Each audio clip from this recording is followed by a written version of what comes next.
नमस्कार दोस्तों, daily current affairs की क्लासेस में आप सभी का स्वागत है। आज है 9 सितंबर और 9 सितंबर से संबंधित करंट अफेयर्स के जितने भी क्वेश्चन रहेंगे, जो भी हमारे कॉम्पिटिटिव एग्ज़ाम के लिए इम्पोर्टेंट हैं, आज हम उनके बारे में डिस्कस करेंगे। तो चलिए स्टार्ट करते हैं हम आज का करंट अफेयर्स।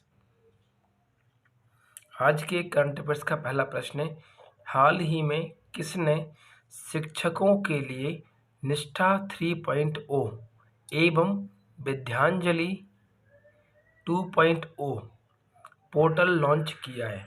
तो हमारे देश के जो प्रधानमंत्री हैं नरेंद्र मोदी, उन्होंने हाल ही में शिक्षकों के लिए इन दो पोर्टलों को लॉन्च किया है। चलिए हम जान लेते हैं कि यह दोनों पोर्टल क्या काम करते हैं। बस बेसिक सी बातें हमें जानना है, ज़्यादा कुछ नहीं करना है इसमें। पहली बात तो आप यही याद रखेंगे कि इन दोनों पोर्टल्स को शिक्षक दिवस के अवसर पर भारत के प्रधानमंत्री नरेंद्र मोदी जी के द्वारा लॉन्च किया गया था। यदि हम बात करें विद्यांजलि 2.0 की, तो ये वाला जो पोर्टल है, इसमें क्या कर सकते हैं, जितने भी सरकारी शिक्षक हैं वह क्या कर सकते हैं, स्कूल को सहायता करने के लिए डोनेशन कर सकते हैं इसके आधार पर, ठीक है। और दूसरा वाला जो है 3.0 वाला निष्ठा, इसमें शिक्षकों के लिए खेल, गीत, शिल्प गतिविधियों का विशेष प्रशिक्षण कोर्स है। अर्थात शिक्षक यदि खेल से संबंधित, गीत से संबंधित और शिल्प से संबंधित अपनी कुछ चीज़ों को सीखना चाहता था, उनका कोर्स इसमें पहले से इनबिल्ड रहेगा। तो ये दोनों बातें आपको इसमें याद रखना है। चलिए अब आगे बढ़ते हैं। अगला प्रश्न है, हाल ही में किस देश के प्रधानमंत्री ने इस्तीफे की घोषणा की है? तो जापान के जो प्रधानमंत्री हैं, उन्होंने हाल ही में अपने पद से इस्तीफे की घोषणा की है। चलिए हम जान लेते हैं कि जापान के प्रधानमंत्री कौन हैं। तो जापान के पीएम योशिहिडे सुगा ने प्रधानमंत्री के पद से इस्तीफा देने का घोषणा की है। इनसे पहले जो प्रधानमंत्री थे वह कौन थे? Shinzo Abe. क्या नाम था उनका? Shinzo Abe. तो स्वास्थ्य कारणों की वजह से जो शिंजो आबे थे, उन्होंने प्रधानमंत्री पद से पहले इस्तीफा दिया था। उसके बाद नए कौन बने थे? सुगा। अब सुगा क्या करने जा रहे हैं? इस्तीफा देने जा रहे हैं। तो अभी नए प्रधानमंत्री का अनाउंसमेंट नहीं हुआ है, तो अभी फिलहाल में आपको यही याद रखना है कि पहले कौन थे? Shinzo Abe. फिर उसके बाद कौन बने? सुगा। अब सुगा के बाद जब नए बनेंगे तो उसको हम आगे पढ़ेंगे, ठीक है। जापान की राजधानी क्या है? टोक्यो। अभी रिसेंटली क्या हुआ है जापान में? जापान की जो राजधानी है टोक्यो, वहाँ पर 2020 के जो ओलंपिक हैं और जो पैरा ओलंपिक है, उनका आयोजन होकर अभी कंप्लीट हुआ है, ठीक है। तो ये बात भी आपको इसमें याद रखना है। चलिए अब आगे बढ़ते हैं हम। अगला प्रश्न है, the higher education world university ranking. जो हायर एजुकेशन की यूनिवर्सिटी होती हैं पूरे विश्व में, उस रैंकिंग में प्रथम स्थान पर कौन सी यूनिवर्सिटी है? तो ये इंडेक्स अभी कुछ टाइम बाद जारी हुआ है। तो इस इंडेक्स में ऑक्सफोर्ड, इंग्लैंड की ऑक्सफोर्ड यूनिवर्सिटी इस रैंकिंग में पहले स्थान पर है, ठीक है। हार्वर्ड यूनिवर्सिटी कहाँ पड़ती है? Cambridge USA. स्टैनफोर्ड यूनिवर्सिटी कहाँ आती? California USA. और हमारे भारत की सबसे प्रसिद्ध यूनिवर्सिटी आईआईएससी यूनिवर्सिटी, ये कहाँ है? बेंगलुरु, इंडिया, ठीक है। तो इस प्रश्न का सही उत्तर क्या होगा? इंग्लैंड की कौन सी? Oxford university. तो चलिए अब आगे बढ़ते हैं पर। अगला प्रश्न है, हाल ही में मॉर्गन स्टैनली, अब जरा ये जान लो ये होता क्या है मॉर्गन स्टैनली। तो मॉर्गन स्टैनली एक वित्तीय सेवा फर्म है जिसका मुख्यालय कहाँ पर है? न्यूयॉर्क यूएसए में। ये काम क्या करती है? यह विभिन्न देशों की जो वित्तीय जीडीपी होती है उसकी रैंकिंग को जारी करती है कि अलग अलग देशों की जो जीडीपी रहेगी वह कितने कितने % रहेगी, तो उसकी पूरी रैंकिंग को ये जारी करती है। तो मॉर्गन स्टैनली ने वित्त वर्ष 2022 के लिए भारत की जीडीपी ग्रोथ कितने % रहने का अनुमान लगाया है? तो इस प्रश्न का सही उत्तर क्या होगा? Option number B, 10.5%। किसने लगाई ये रैंकिंग का अनुमान? Morgan Stanley. कौन से वर्ष के लिए? 2022 के लिए। किस देश की जीडीपी? भारत की जीडीपी। ठीक है, तो चलिए अब आगे बढ़ते हैं। अगला प्रश्न है कि किस राज्य सरकार ने 17 सितंबर को सामाजिक न्याय दिवस में मनाने का निर्णय लिया है? मतलब अभी आने वाला टाइम है 17 सितंबर, तो इसको इस दिवस के रूप में मनाने का निर्णय तमिलनाडु ने लिया है। किसने लिया है? तमिलनाडु। तो इस प्रश्न का सही उत्तर क्या होगा? Option number D. चलिए अब इसके बारे में हम कुछ और बिंदुओं को जान लेते हैं। हाल ही में तमिलनाडु की जो राज्य सरकार है, उन्होंने 17 सितंबर को सामाजिक न्याय दिवस के रूप में मनाने का निर्णय लिया है। ये बात तुमने पहले ही जान ली है।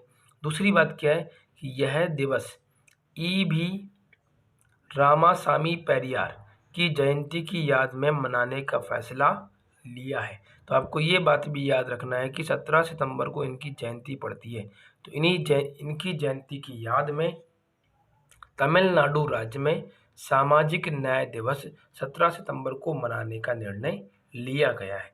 तो इतनी बात आपको इसमें याद रखना है। चलिए आगे बढ़ते हैं। अगला प्रश्न है, हाल ही में किस राज्य या केंद्र शासित प्रदेश ने ऑनलाइन जुए या सट्टेबाजी पर प्रतिबंध लगाने का फैसला लिया है? तो कर्नाटक राज्य सरकार ने रिसेंटली ये फैसला लिया है कि ऑनलाइन रूप से जितने भी जुए या सट्टेबाजी होती है उस पर पूरी तरीके से प्रतिबंध लगा दिया जाए। तो इस प्रश्न का सही उत्तर क्या होगा? Option number D. चलिए अब आगे बढ़ते हैं।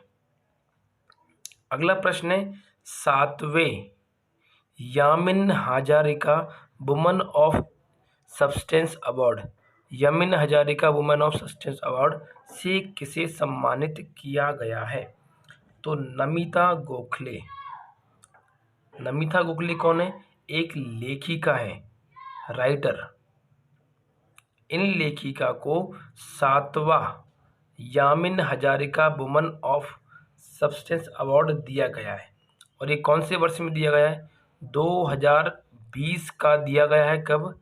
2021 में। तो ये बात भी आपको इसमें याद रखना है। चलिए इसके बारे में कुछ और बिंदु जान लेते हैं अपन। लेखिका नमिता गोखले को 7वें Yamin Hazarika woman of substance award 2020 से सम्मानित किया है। कोरोना के चलते ये सम्मान नहीं दिया गया था पहले, तो यह दिया कब गया है? 2021 में। लेकिन कौन से उसका दिया है? 2020 का दिया है। ठीक है, यह अवार्ड को प्राप्त करने वाली नमिता गोखले पूर्व उत्तर भारत की पहली महिला है। तो ये बात भी आपको इसमें याद रखना है। चलिए आगे बढ़ते हैं। अगला प्रश्न है कि अंतर्राष्ट्रीय साक्षरता दिवस इंटरनेशनल लिटरेसी डे कब मनाया जाता है? तो प्रत्येक वर्ष हम 8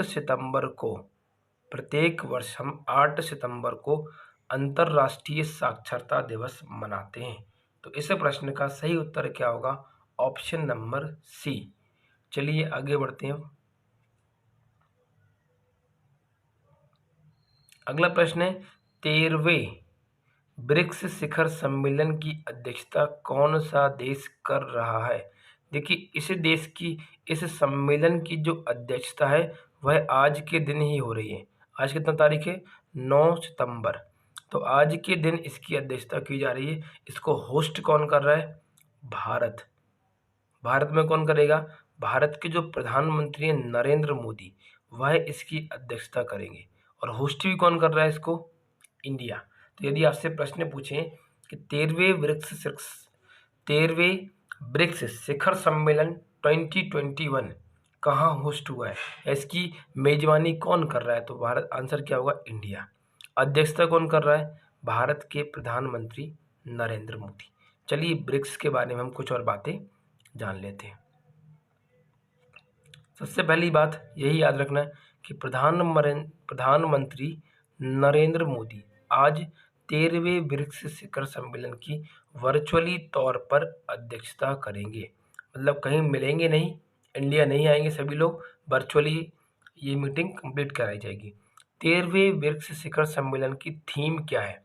तो ब्रिक्स एट द रेट 15, निरंतरता, समग्रता और सहमति के लिए अंतर, ब्रिक्स सहयोग है।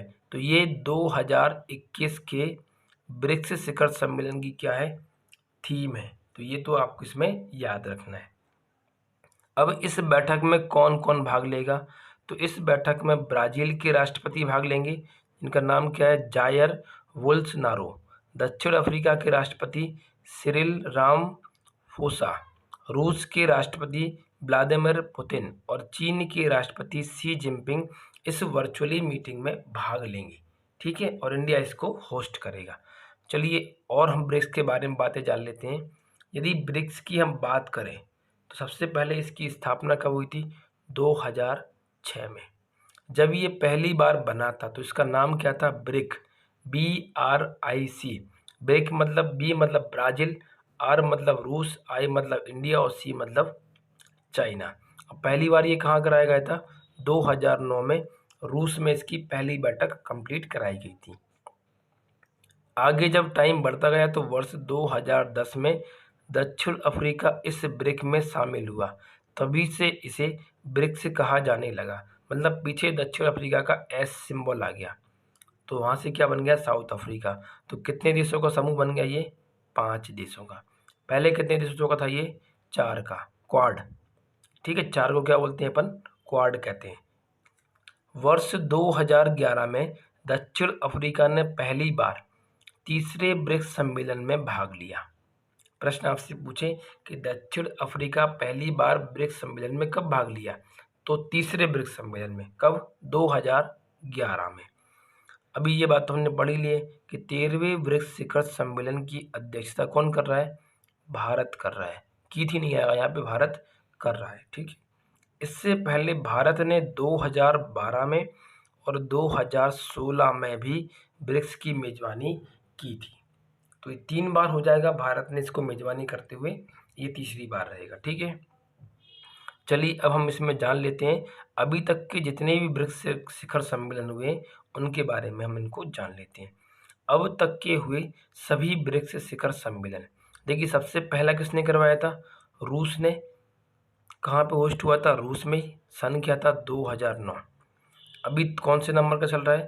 13वें नंबर का। कब हो रहा है? 2021 में। कौन होस्ट कर रहा है इसको? भारत। भारत इसको कितनी बार होस्ट कर चुका है? एक बार 2012 में और एक बार 2016 में, और अब ये तीसरी बार इसको ये होस्ट कर रहा है। जब 12वां शिखर सम्मेलन हुआ तो उसको होस्ट किसने किया था? रूस ने किया था। ये पूरी सारणी आपको इसमें याद रखना है, जो जो पॉइंट मैंने आपको इसमें बताए। ठीक है, चलिए आगे बढ़ते हैं।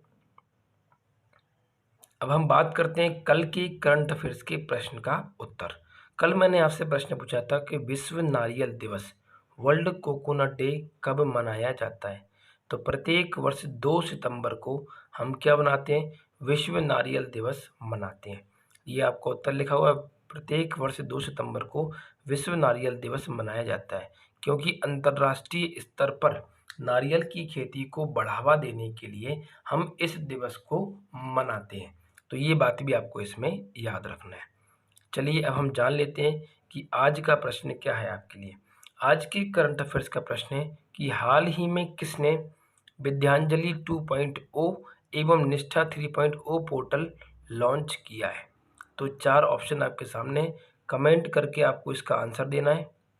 ठीक है, तो आज के लिए इतना ही, और इस करंट अफेयर्स का कंप्लीट PDF जो रहेगा वह आपको डिस्क्रिप्शन बॉक्स में दे दिया जाएगा।